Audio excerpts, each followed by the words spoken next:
अस्सलाम वालेकुम मेरे दोस्तों, उम्मीद है आप सब लोग खैरियत से होंगे। वेलकम करता हूं आपको अपने आज के नए व्लॉग में। जैसा कि आप सब लोगों को पता है कि मैं इस वक्त पुर्तगाल में मौजूद हूं और पुर्तगाल इमिग्रेशन से लेकर शेंजन वीज़ा रेशियो तक कि किस तरीके से आपका शेंजन वीज़ा लग सकता है और इसमें क्या क्या आप गलतियां करते हैं, इन सारी इन्फॉर्मेशन से आपको आगाह करता रहता हूं। आज बात करूंगा दो टॉपिक पे। पहला टॉपिक मेरा पुर्तगाल की इमिग्रेशन को लेके है, कुछ सवालात हैं जो आप लोगों को उसके जवाब दूंगा। दूसरा मेरे दोस्तों शेंजन वीज़ा के हवाले से आपको इन्फॉर्मेशन दूंगा कि इस हफ्ते ये जो पूरा 10-15 दिन क्या वीज़ा रेशियो रहा शेंजन कंट्री से, पाकिस्तान, इंडिया, बांग्लादेश का, और वो कौन से ऐसे कंट्री हैं जहाँ पे आराम से आपका वीज़ा लग सकता है। दूसरा आपको ये भी बताऊंगा कि हम लोग जब शेंजन वीज़ा अप्लाई कर रहे होते हैं तो हम लोग क्या गलती कर रहे होते हैं। तो पहला सवाल देखते हैं। पहला सवाल हमसे पूछा है एक प्यारे भाई ने, नाम कह रहे हैं नहीं बताना, तो मैं नहीं बता रहा। वो पूछते हैं मुझसे कि मुर्तज़ा भाई, हम लीगल एंट्री पे यहाँ पुर्तगाल उतरे हैं, हमने एक होटल में स्टे किया और चेकआउट करते वक्त जब हमने उनसे लीगल एंट्री का पेपर मांगा तो उन्होंने हमें वो पेपर तो नहीं दिया, बल्कि उसके बदले में हमें उन्होंने वो फ़तूरे दे दिए जिसमें वो सारी प्राइसेस लिखे हुए थे। तो क्या वो हमारी लीगल एंट्री एक्सेप्ट होगी? अगर आपको वो लीगल एंट्री का पेपर नहीं दे रहा और ये बात बोल रहा है कि वो उसने डायरेक्ट सैफ में अप्रोच करके आपकी डॉक्यूमेंट वहाँ भेज दिए, तो उसको एक्सेप्ट कर लें। उसकी वजह ये है, सिर्फ फ़तूरे जो वो दे रहा है वो ले सकते हैं आप। उसकी वजह ये है कि जितने भी अभी तक मेरे पास इन्फॉर्मेशन आई है कि बायोमेट्रिक हुए हैं, तो बायोमेट्रिक के वक्त अगर जिन लोगों के पास लीगल एंट्री नहीं थी तो सैफ ने उनसे ये बात बोली कि हमें लीगल एंट्री के बजाय अगर आपके पास नहीं है तो सिर्फ हमें वो डॉक्यूमेंट दिखा दें। फॉर एग्जांपल अगर आप स्पेन से अगर आप पुर्तगाल आएँ तो बस के ज़रिए आएँ तो वो बस का टिकट आपके पास होना चाहिए। उसकी तस्वीर खींच के अपने पास रख लें या उसकी कॉपी करा के अपने पास रख लें स्कैन करके। या अगर आप बाय एयर आए हैं, चाहे फ्रांस से आएँ या किसी भी शेंजन कंट्री से आए हैं, तो बाय एयर जो टिकट है वही आपकी लीगल एंट्री है। वो बोर्डिंग पास अपने पास एहतियात से रख लें। सैफ जो है वो लीगल एंट्री के बजाय आपसे सिर्फ वो बोर्डिंग पास, चाहे वो बस का हो चाहे वो जहाज़ का हो, वही मांगते हैं और वो एक्सेप्टेबल है। आए अब चलते हैं दूसरे सवाल की तरफ। इरफान भाई मुझसे पूछते हैं कि मुर्तज़ा भाई मुझे ये बता दें, पुर्तगाल अगर हम आते हैं तो सबसे छोटे से छोटा भी बिज़नेस हम कितने पैसों से स्टार्ट कर सकते हैं? मेरे दोस्तों ये सवाल मेरे पास बहुत ज़्यादा आता है और मैं अपनी कई वीडियो में ये बात बता भी चुका हूँ। देखें, छोटे से छोटा बिज़नेस भी आप क्या कर सकते हैं। मिसाल के तौर पे अगर आप बार्बर का काम जानते हैं, ठीक है, तो अगर आप किसी गाँव गुहाट के एरिए में, जैसे ये हमारा मरीना ग्रैंडे है, ठीक है, अगर आप यहाँ पर भी कोई शॉप खोलते हैं, आपको 200-250 यूरो में, 150 यूरो में कोई शॉप रेंट पे मिल जाती है, तो उसमें आप 2 चेयर रख के थोड़ी सी शॉप डेकोरेट करके शीशा वीशा लगा के 5-7 हज़ार यूरो में भी यहाँ पर आप आराम से अपना बार्बर शॉप स्टार्ट कर सकते हैं। इसमें कोई मुश्किल और परेशानी का सामना नहीं है, ठीक है। अपना एक अच्छा अकाउंटेंट हायर कर लें, वकील आपको मिल जाते हैं जो आपकी यहाँ पर आपकी एक्टिविटी खोल देते हैं। अगर एक्टिविटी में करना चाह रहे हैं, अगर कंपनी बनाना चाह रहे हैं तो कंपनी आपकी खुल जाती है और उस कंपनी के ऊपर आप अपनी दुकान रजिस्टर्ड करा के यहाँ पे आराम से बार्बर का काम कर सकते हैं। आप छोटी सी मिनी मरकादो खोल सकते हैं, ठीक है। इसके अलावा अगर आप ये गाँव गुहाटो एरियो में जिस तरह जाते हैं, जिस तरह मैं मरीना ग्रैंडी में रह रहा हूँ, तो यहाँ पे फैक्ट्रियाज़ भी हैं, यहाँ फैक्ट्रियों में भी आपको काम मिल सकता है। अपना काम करना चाह रहे हैं तो ये 2-4 छोटी छोटी चीज़ें हैं, आप बिज़नेस कर सकते हैं। कोई जी मेरे दोस्तों, चलते हैं तीसरे सवाल की तरफ। तीसरा सवाल मुझसे रिजवान भाई पूछते हैं। वो पूछते हैं, मुर्तज़ा भाई मेरे पास ऑस्ट्रिया का वीज़ा है और क्या मैं पुर्तगाल आऊँ तो क्या मेरा लीगल एंट्री शुमार होगा और क्या मैं डायरेक्ट पुर्तगाल आ सकता हूँ? मेरे प्यारे भाई देखें, हर आदमी का अपना एक एक्सपीरियंस होता है, लेकिन मैं आपको बताऊंगा वो कानून जिसके ऊपर आप किसी भी शेंजन वीज़े के ऊपर आप किसी भी शेंजन कंट्री में लैंड कर सकते हैं। बट इमिग्रेशन के वक्त आपको अपनी कंफर्म टिकट दिखानी पड़ेगी कि आपकी वापसी उस कंट्री से है। मिसाल के तौर पे अगर आपके पास ऑस्ट्रिया का वीज़ा है और आप ऑस्ट्रिया नहीं उतरते, आप डायरेक्ट पुर्तगाल आ जाते हैं और आपका 10 दिन का स्टे है, तो आपको ये बात उनको दिखानी पड़ेगी। इमिग्रेशन ऑफिसर आपसे पूछ सकता है कि आप अगर ऑस्ट्रिया के वीज़े पे पुर्तगाल आएँ तो यहाँ कितने दिन ठहरेंगे, ठीक है। उसकी आपकी यहाँ अगर 3 दिन ठहर रहे हैं 10 दिन के वीज़े पे, तो 3 दिन की यहाँ कंफर्मेशन आपकी होनी चाहिए। आपके पास टिकट होनी चाहिए कि पुर्तगाल से आप ऑस्ट्रिया जाएंगे और ऑस्ट्रिया में आपके पास होटल रिजर्वेशन होनी चाहिए और आपके पास रिटर्न टिकट भी होना चाहिए कि ऑस्ट्रिया से आप डायरेक्ट इंडिया या पाकिस्तान आप वापस जाएंगे। तो ये सारे अगर डॉक्यूमेंट आपके पास होते हैं, आपके पास ट्रैवल इंश्योरेंस होती है, फिर यहाँ से आपका पुर्तगाल से जो ऑस्ट्रिया का टिकट है अगर ये होता है और फिर ऑस्ट्रिया में आपके पास होटल रिजर्वेशन होती है और वो भी रिटर्न टिकट आपके पास ऑस्ट्रिया से इंडिया या पाकिस्तान की होती है, तो आप आराम से यहाँ किसी भी कंट्री में, किसी भी शेंजन जोन में आप इंटर कर सकते हैं बगैर किसी मुश्किल के। आपने ये भी मुझसे पूछा है कि अगर हमारा वीज़े की मियाद 1-2 दिन बाकी रह जाती है और हम यहाँ पुर्तगाल आ जाते हैं तो क्या हम यहाँ लीगल होंगे अनलेस हमारी फ़ाइल भी ना लॉक हुई हो? मेरे दोस्तों, बिल्कुल आप लीगल होंगे अगर आपका बोर्डिंग पास या आपका वीज़ा शेंजन स्टिकर ये प्रूफ कर देता है कि आप जो हैं वो अपने वीज़े के टाइम पर यहाँ पर आएँ, तो आप बिल्कुल लीगल कंसीडर होंगे, चाहे आपकी फ़ाइल ना लॉक हुई हो। वीज़ा ख़त्म होने के बाद भी आप फ़ाइल लॉक कर सकते हैं, तब भी आप लीगल कैटेगरी में आएंगे। और लीगल और इनलीगल की अब कोई इतना फ़र्क भी नहीं है।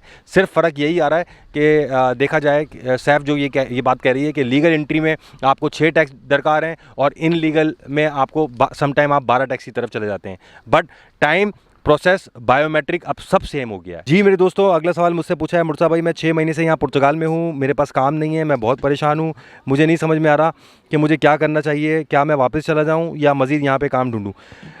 मेरे दोस्तों देखें, मैं अपनी हर वीडियो में आपको बताता हूँ कि जब यहाँ पुर्तगाल की तरफ आ रहे हैं तो कोशिश करें कोई स्किल सीख कर आएँ, कोई काम सीख कर आएँ।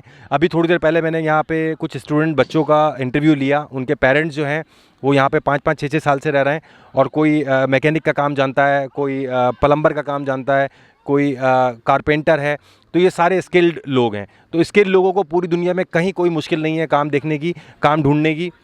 और अगर आप मेरी बात करें तो मैं अब कितनी बुराइयां करूं पुर्तगाल की, अगर आप मेरी सारी वीडियोस उठा के देखें, मैं बुराइयों पे बुराइयां करते चला आ रहा हूं। जबकि ये बात गलत है कि जिस कंट्री ने आपको सहारा दिया हो, आपको रहने के लिए जगह दी हो, आपको अच्छा मौसम दिया हो, अच्छे लोगों में आपको जगह दी हो रहने के लिए, उसकी बुराई नहीं करना चाहिए। नमक हरामी में आता है। मैं अगर आपको अपना एक्सपीरियंस शेयर करूँ तो मेरे दोस्तों, जब मैं यहाँ पुर्तगाल आया तो माशाल्लाह से 2.5 से 3 महीने के अंदर अंदर मुझे जॉब मिल गई थी और बड़ी कंपनी में मुझे जॉब मिली थी। पुर्तगीज़ कंपनी थी वो, और 30 तारीख से पहले पहले वो पूरे जो मेरी तनख्वाह थी वो मेरे अकाउंट में डालते थे। और वहाँ भी काम मैंने छोड़ा है, उन्होंने मुझे नहीं निकाला था, क्योंकि मुझे लिस्बन से आउट होना था, कुछ मेरी फैमिली आ रही थी, मुझे यहाँ पे घर ढूंढना था, इसलिए वो मैंने काम छोड़ा। तो हर आदमी का अपना एक एक्सपीरियंस है। अगर मेरा ये मानना है कि अगर आप नौकरी ढूंढने में अपना 100% दे रहे हैं, ठीक है, और जो भी आपका रिलीजन है, चाहे आप किसी रिलीजन से भी आप बिलोंग करते हैं, अगर आप उसको याद करेंगे, अपने परवरदिगार को याद करते हैं और दुआ करते हैं कि परवरदिगार मेरी रोज़ी रिस्क में बरकत कर और मुझे काम ढूंढने में मेरी मदद कर, मुझे नौकरी दिलवा, और आप सच्चे दिल से अपना 100% देते हैं, मैं गारंटी से दे रहा हूँ, ऐसा नहीं हो सकता कि आपको यहाँ काम ना मिले। बहुत बुराइयाँ कर चुका हूँ मैं पुर्तगाल की, और बुराई मुझसे मत करवाएं, क्योंकि मेरा एक्सपीरियंस इस कंट्री के लिए बहुत अच्छा रहा है। अल्लाह का शुक्र है, आते ही मुझे यहाँ काम मिल गया था। 2 से 2.5 महीने में मैंने आपसे जिक्र किया, मैंने पुर्तगीज़ कंपनी में काम किया और माशाल्लाह अच्छे पैसे भी यहाँ पे कमाए अल्हम्दुलिल्लाह। तो मैं अब बुराई नहीं कर सकता पुर्तगाल की। आपके पास जो 6 महीने से काम नहीं है, यकीनन कहीं ना कहीं आपकी कोताही है। मैंने अपने नौकरी ढूंढने में 100% दिया, दुआएँ भी करता रहा, 100% मैंने नौकरी ढूंढी और मुझे बाखुदा मैं हल्फिया ये बात कहता हूँ कि अल्हम्दुलिल्लाह परवरदिगार का बड़ा एहसान है कि मुझे यहाँ नौकरी मिली। मैंने बड़े अच्छे से शुरू के टाइम में सरवाइव किया।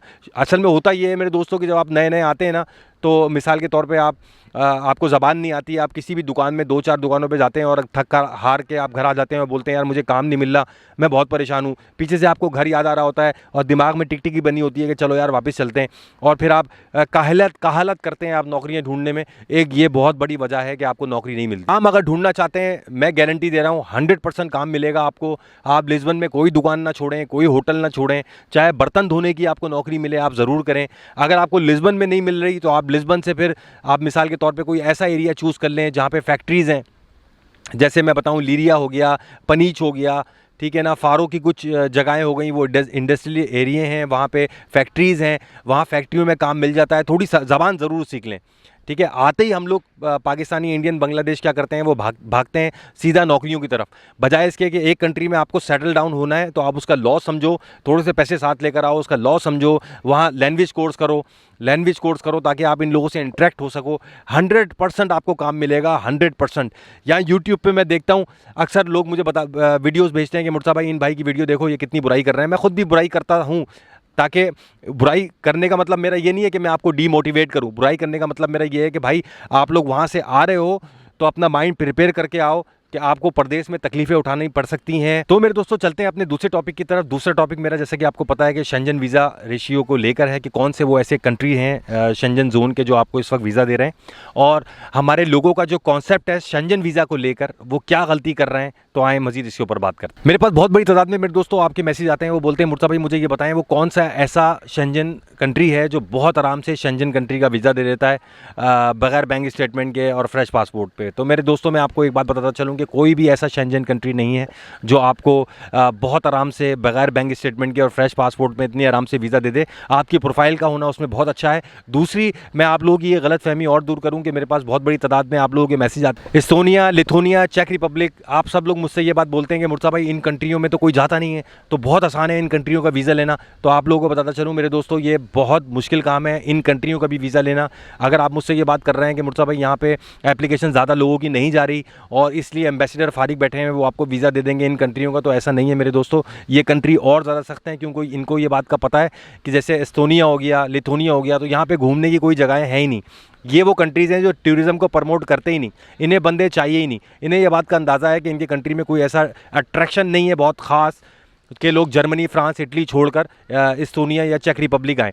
तो वो जब आप यहाँ पे वीज़ा अप्लाई करते हैं और आपका वीज़ा रिफ्यूज़ होता है, तो उसकी वजह यही है कि वो समझ जाते हैं कि इसने इस कंट्री का इंतखाब इसीलिए किया है ताकि ये यहाँ से इस कंट्री में वीज़ा अप्लाई करके वीज़ा लेके ये बड़े ममालिक में सेटल हो सके। हमेशा वो कंट्री आपको चूज़ करना चाहिए जो कि टूरिज़्म का प्रमोट कर रहा है, जैसे कि फ्रांस है, जर्मनी है, इटली है, नीदरलैंड है। ये वो कंट्री हैं कि पूरी दुनिया से यहाँ अट्रैक्शन देखने के लिए, यहाँ की बिल्डिंग्स देखने के लिए, यहाँ का वेदर देखने के लिए, यहाँ के लोग देखने के लिए, यहाँ का कल्चर देखने के लिए पूरी दुनिया से लोग आते हैं। तो ये वो कंट्री हैं जो टूरिज़्म को प्रमोट करते हैं। हाँ, वीज़ा रेशियो कहाँ का चल रहा है इस वक्त, वो मैंने आपको अभी बताया मेरे दोस्तों के फ्रांस, जर्मनी, इस वक्त इटली, ठीक है, और नीदरलैंड, इन चारों कंट्री का वीज़ा आप बिल्कुल अप्लाई कर सकते हैं। यहाँ पे अच्छी आवाज़ें आ रही हैं, जिन लोगों के अच्छे प्रोफाइल हैं माशाल्लाह से अब इनके वीज़ा लगने यहाँ के लिए शुरू हो। ये जितनी भी शेंजन कंट्री हैं, इनके जो एम्बेसडर्स हैं वो यही देख रहे होते हैं कि आया कि आप अपना जो आपने एप्लीकेशन दी है अपने वीज़े की, अपना ट्रिप कंप्लीट करके आप अपने कंट्री वापस जाओगे,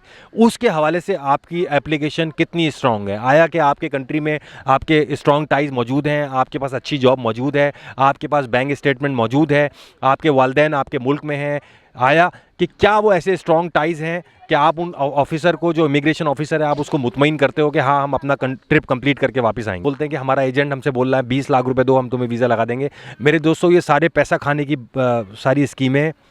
एम्बेसडर हमेशा याद रखें, आपको आपके प्रोफाइल पे वीज़ा देगा। वो कभी भी ये नहीं करेगा कि आपके पास बैंक स्टेटमेंट नहीं है, आपके पास नौकरी नहीं है, आपके पास कोई ट्रैवल हिस्ट्री नहीं है, तो वो समझ जाता है कि इस बंदे के स्ट्रॉन्ग टाइज नहीं है, मुल्क से तंग आया हुआ है और ये भाग रहा है यूरोप, और यूरोप में जाके ये परमानेंट सेटल हो जाएगा। ठीक है मेरे दोस्तों, वीडियो थोड़ी लंबी हो गई, अपना ख्याल रखें। इंशाल्लाह अगली वीडियो में आपसे मुलाकात होती है। अल्लाह हाफिज़।